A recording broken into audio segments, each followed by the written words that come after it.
do. Are you ready for your next act or what? Yeah! Alright, this next gentleman is a good friend of mine. He usually does stuff in a band as opposed to this kind of environment. But I'll tell you what, he's funny as fuck. He's a bit brutal, he can be a little closer than up. Oh fuck, probably a little too brutal. Was it too brutal? She just needs a drink. She just needs a drink, James. She's a real man. Work on it. I don't want to go to a strip club with you, Sober James. Fuck's sake. This guy is, he's kind of, you know, he can be a little bit closer than knuckle, but I find it endearing. He's the kind of guy who could make Frankie Boyle go red in the face, you know what I'm saying? Exactly. Usually because he's been raping him is the problem. I'm sorry, I'm just trying to get you prepared. Don't clap, it was cheap, that was as bad as the Frankie Boyle joke. Don't ever clap that joke again. It wasn't him, I saw you clap your hand. How drunk do you think I am that I think your hands don't belong up your sleeves? This guy's trying to tuck you up, son. You're bigger than him, you can knock him out. Save for the interval. Anyway, ladies and gentlemen, please give a round of applause for a big balls out debut for a man who's going to tell you some stories and play the sixth string. Ladies and gentlemen, good friend of mine, it's Gerard Galvin Barry!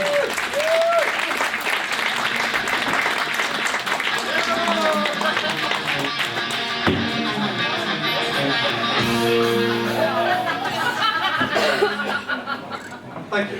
Thank you very much for my debut act and debut laugh, indeed. Just so we get this out of the way, this is merely just a visual gag to help get you on my side, okay? And from the looks of it, it looks like it works.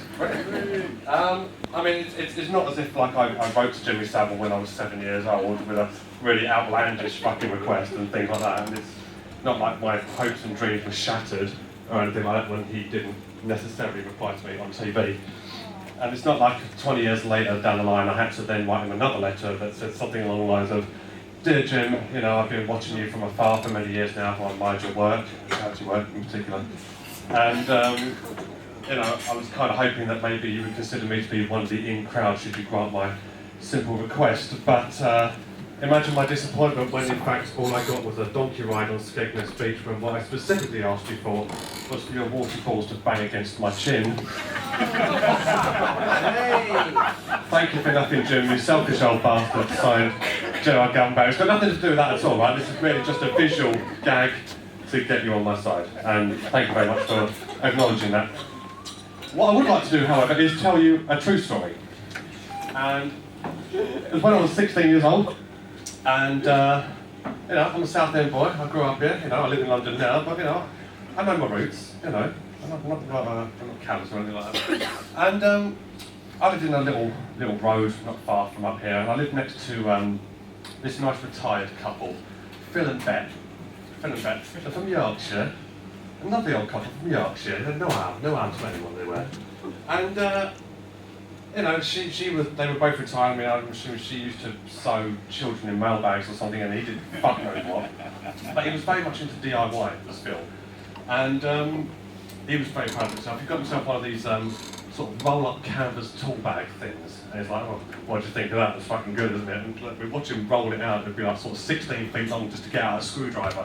And me and my mum would be standing there going, "Yeah, Phil, that's brilliant. You must be very happy with yourself." "Oh, it's a marvellous thing this is. Yeah, lovely. Great." Well, anyway, so there he is with his tool bag. And he'd go about doing his DIY because he was very fun to DIY with Phil. And then one day, Phil, much to everyone's shock, had a bit of a mild stroke. No, he's only in hospital a couple of days, bless him. But, you know, everyone's like sort of bit touching, alright, Bet, how's Phil? "Oh, he's alright, he's, you know, keeping himself to himself." I'm thinking, well, yeah, he's bedridden, he's not going to be doing a lot else, is he, quite frankly. And he comes out after, it's about under a week. He comes out, he's not as mobile as he was, or anything like that, you know, he dips his hand into DIY every now and then, but he's not, you know, doing too much, so obviously the roll-up canvas tool bag that's 16 feet long is now a completely null and void part of his life, but, you know, he still dips in every now and again. And he continues about his day and his life, dull as it was. And I'd say it had to be about another 6 weeks later, Phil goes back into hospital with another stroke. Now this one is a lot more serious.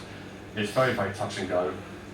everybody, pretty much the whole street is coming up to Bet. Oh, you're right, Bet, how's Phil? Oh, well, he's keeping himself to himself. Fucking even more so than he was before, because this was a slightly more serious stroke.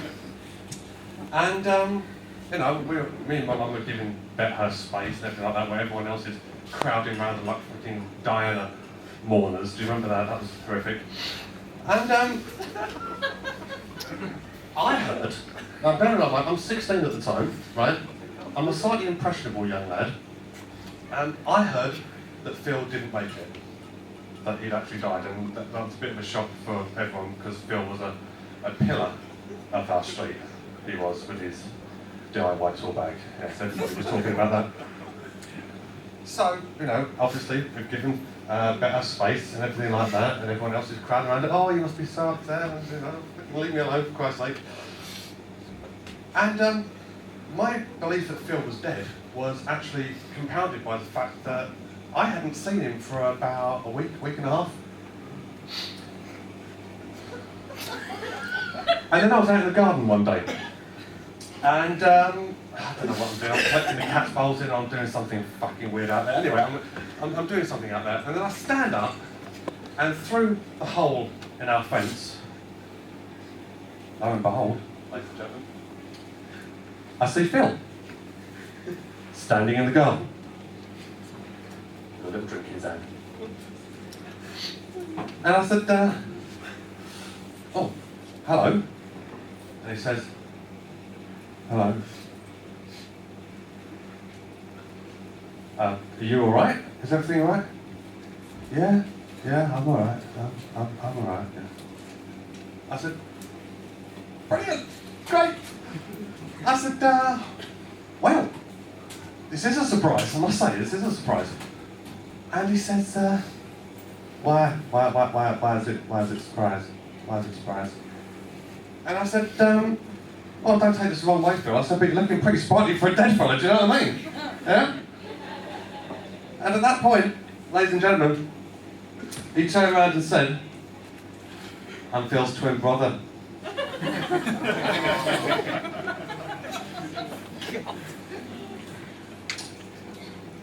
I beg your pardon there? I'm Phil's twin brother. It was his funeral today. This is his wake. I went, of course you are. Of course you are. Of course, yes, of course you're Phil's twin brother. Of course you are. Yeah. Why wouldn't you be? Why wouldn't you be? So then I started racking my brains. I thought to myself, yes, of course, Phil's twin brother. Yes, of course. The twin brother that nobody in the last 10 years has mentioned, alluded to, given a hint at the fact that you possibly exist. You're that twin brother, of course you are. How fucking stupid of me, I'm so fucking sorry. So, in a blind panic, and in the heat of the moment, I didn't know what to turn around and say. I turned around to him and said, I'm really sorry, mate, I didn't recognise you.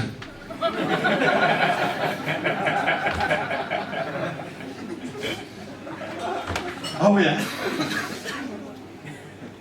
I'm actually quite capable, I should point out now, of redefining the term awkward. This is what my life has been ever since I was 16 years old. One awkward situation after another. So I was thinking to myself, yeah, you're Phil's twin brother. Absolutely, of course you are. You two must have been fucking like that, mustn't you? Nobody, his wife hasn't mentioned you, Phil, I mean obviously he was still had a pulse, didn't mention you, his kids didn't mention you, the grandkids never mentioned you, you two must have been fucking, well, dare I say, blood brothers. So I'm thinking to myself, I've sort of rushed in very, very, very quickly, and I told my mother I might have just committed a bit of a social faux pas. I told her, she's on the floor laughing because she's a cunt. And, I thought to myself, I wonder how planning that wake must have gone. Now, have you started out who you want to invite? Well, whatever happens, we must invite Cousin Sally. Because we haven't seen Cousin Sally in a while. I think, no, not since she lost both her legs to diabetes. No. It'll be nice for her to get out. She doesn't get out very often, no. And we must invite your great Uncle Thomas. Is he allowed out now? Yeah. The probation aren't involved, so he's allowed around family members now. It won't be an issue. Or who else should we invite? What about the really cute couple from number 16? Let's invite them. Which ones are they? Oh, you know the ones. The pair with the glass eyes and Tourette's. Yeah, well, in fact, they're a lovely couple, they are. Now then. Is there anyone else we could have possibly forgotten? No, I don't think so, no. Wait a minute. Didn't Phil have a twin? Do you know what? I think he did.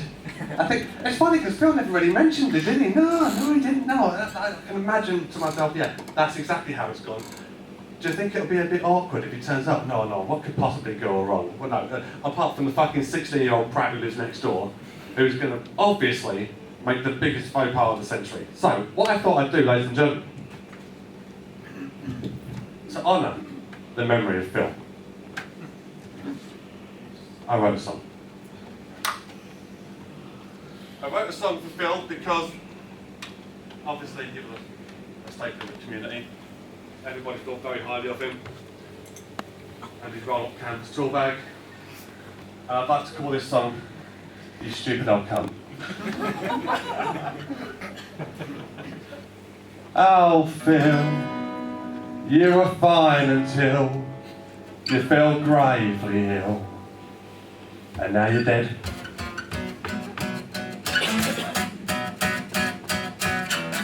Whoa, motherfucker, I'm talking to you, motherfucker. The next time you die, have the common decency to try and tell people that you have a twin brother. Thank you very much, ladies and gentlemen.